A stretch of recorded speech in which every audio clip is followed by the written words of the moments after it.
I'm Shay Russell from mining.com.au, and joining me from site is Andy Tudor, the Managing Director of Nexus Minerals. Andy, it's great to see you, and where are you exactly? Yeah, morning. It's a beautiful day up here in northeast of Kalgoorlie, 150 k's up. It's Wallbrook Gold Project, and we're just standing at the Payns Prospect. You can see in the distance there is the Northern Star's $1 million mine, which is about 3 k's to the north. We're south of that. There's some old air core lines here with some of the air core work, the sampling that we've been doing. And this is the area where we're coming to with the RC rig. So we started the RC program a couple of weeks ago. We've completed the work on the western side of the haul road, and now we're over on just moved over to the eastern side. So yeah, it's still early days in the program, but it's all going really well. Tell me, Andy, what can you see on site that's encouraging? Yeah, look, it's been interesting geology to date. As you're aware, Shay, from our discussion in Sydney, where we talked through the red rocks and we need the hematite-altered rocks and the structure and all of the alteration that ultimately brings the gold with it. And here we are, one of the first holes yet on the eastern side of the haul road. And I'm not sure whether you can get a really good vision of it, but quite a amount of red in that sample there. So that's what we're looking at. I mean, on the ground here in front of us is our 150 metres deep holes, which is predominantly the hole depths we're doing. If it looks interesting at the bottom, they go a bit deeper. So ultimately that's what we need. We need these hematite-altered rocks. There's pyrite in here, quartz veining, and some significant alteration associated with the rock chips that we're seeing. So look, early days, but it's just encouraging. If you don't have that, well, then you're not in the system. So of course, to have a bunch of red rocks through the system here is a fantastic start. Andy, you mentioned something off camera, 80 metres down from where you are now is interesting. What is that?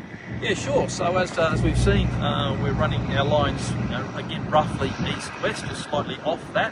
Hopefully at right angles to what we think is the regional structures and the orientation of both the lithologies and the mineralisation here. And yeah, our first hole on this line, just a bit further up, we were looking at before.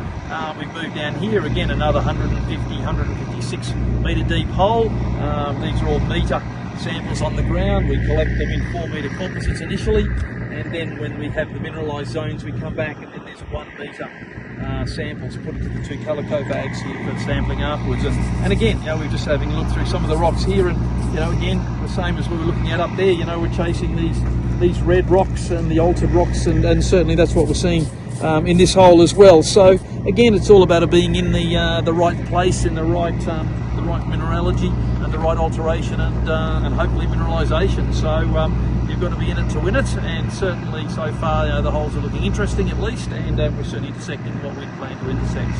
So far so good. Andy, I think it's time to talk about that RC rig working away in the background. What's it doing? Yeah, sure. So this is RC drilling, so reverse circulation. So we've just put a new rod on it now, so the 6 metre length rod. The air goes down the one side of the inside the rod, smashes the rocks, and they come back up the inside through the hose and down into a cyclone on the side of the rig. On the side of the rig, at the moment, they're just waiting to get started in the first metre of that next rod. They'll put a bucket underneath, 2 calico bags, drill the meter, and release that meter sample out of the cyclone into the bucket and 2 calico bags. So the buckets are then tipped upside down in rows, which we've seen in our other drill holes. The 2 calico bags then get sat on those corresponding meter locations. So we'll go and then collect a 4 metre composite sample off the upturned bucket samples, and then once it's mineralised zones, we've determined those, we'll come back and collect one of the calico bags, that for submission. And then we've got a second sample as well. If we did checks or other test work, we've got another sample as well that's straight off the cyclone. All right, I really appreciate you talking to me from site today. I know it's super busy out there at the moment. I look forward to the next updates and to see what rocks come out of the ground. Thanks for being here.